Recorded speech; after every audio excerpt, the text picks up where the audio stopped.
We're going to go over the mid-unit assessment today. Number one, what is the missing angle measure? K. So here's our triangle, and we need to remember that the three angles are going to add up to 180. So knowing that, we can find the measure of angle K by taking the measure 71 degrees, 56 degrees, plus the measure of angle K we don't know or unknown, and set that equal to 180.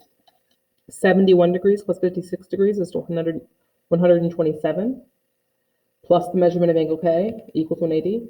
Then we just subtract this 127 from 180, and we find that the measure of angle K is 53 degrees.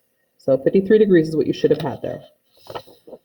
Next one, are the two triangles below similar? And so remember that they have to have two angles that are the same or congruent. And so we needed to find out what this unknown was, because I know that 46 matches, but I need to have two of them. And so I took and I added 90 plus 46 and got 136 and subtracted that from 180. And I found that my missing angle here was 44 degrees. And so therefore I don't have another congruent angle. So these two triangles are not congruent. Number 6, which is really number 3. What is the missing angle measure for X? Okay, you've got to realize we've got a straight line here, and a straight line is 180 degrees. So all I have to do here to find out what the measure of angle X is take 180, subtract 120, and find that it's 60 degrees.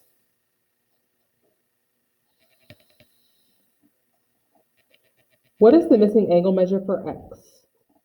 All right, for this, we need to know that my two remote angles will add up to my exterior angle. So all I did here was I added 64 plus 45, and I have 109. So X is equal to 109 degrees. And I could have also found this angle here by subtracting 109 from 180, and I would still end up with 109. So the answer is 109 degrees because the remote interior angles equal the exterior angles. So 64 plus 45 is equal to 109. Number 8. Below is a diagram of parallel lines cut by a transversal. Check all of the angle pairs that are congruent to each other. All right, so angles 5 and 8, that's right here. They're vertical angles, so they are congruent. 5 and 7. 5 and 7 are not congruent. They're going to be supplementary, which means they add up to 180, but they are not congruent. 7 and 6, those are also vertical angles. They are also going to be congruent. Angles 8 and 4. So right here, and the easiest way to tell here, 8 and 4 are going to be congruent because 2 and 6 are also going to be congruent. And then angles 1 and 8. So I'm going to use a different color here. Angle 1 and angle 8. I want you to notice that one of these angles is acute or less than 90, and one of them is greater. And they're going to be the same. When I find those greater than 90, they're going to be the same measurement. So 1 and 8 are the same, and that follows our alternate exterior angles. And then 2 and 4. 2 and 4, these are supplementary, but they are not congruent. So you should have chosen 5 and 8, 7 and 6, 8 and 4, and 1 and 8. And you had to choose all of those to get that question correct. Number 9. Below is a diagram of parallel lines cut by a transversal. Name the relationship between angles 1 and angle 2. And I kind of gave this away on that last question here. Remember, when I have two angles that form a straight line or add up to 180 degrees, those are supplementary angles.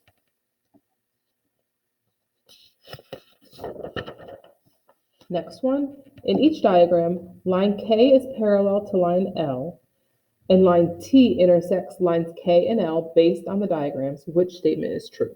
So we have parallel lines cut with the transversals. All this right here is saying. All right, and we're talking about the value of X. So that's right here. And we need to know that X and 75 are going to be congruent, right? Because we're talking about alternate exterior angles.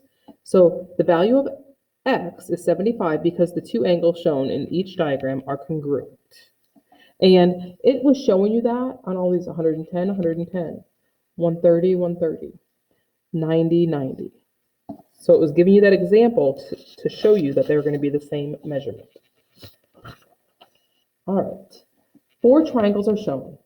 One side of each triangle lies on an array, and the triangles are not drawn to scale. So this is really important to understand because this right here is really, these measurements are quite a bit off, and I don't want that to confuse you.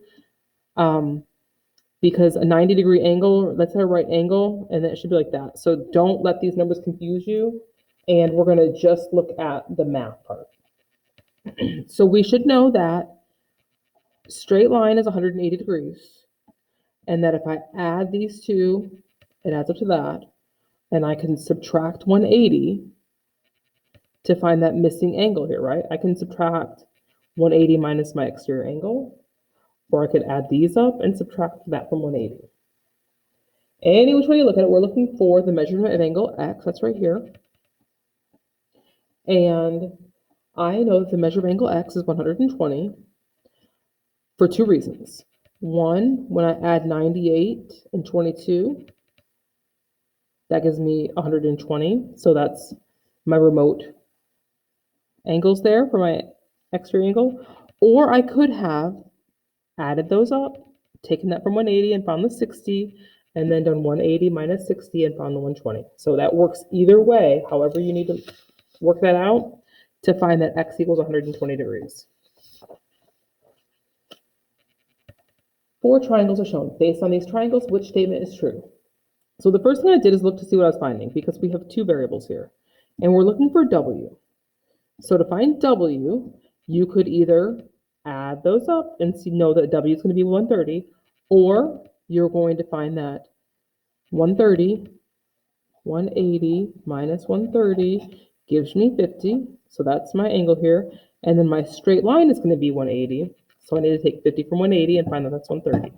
Either way, W is 130 degrees because 180 minus 130 is 50, and 180 minus 50 is 130. A tree casts a shadow 6 meters long. At the same time of day, Lucy, who is 1.6 meters tall, casts a shadow that is 1.25 meters long. A line segment drawn from the top corner of the tree to the end point of the shadow creates 2 similar triangles. How tall is the tree in meters? All right, so right here, the overall shadow is 6 meters long.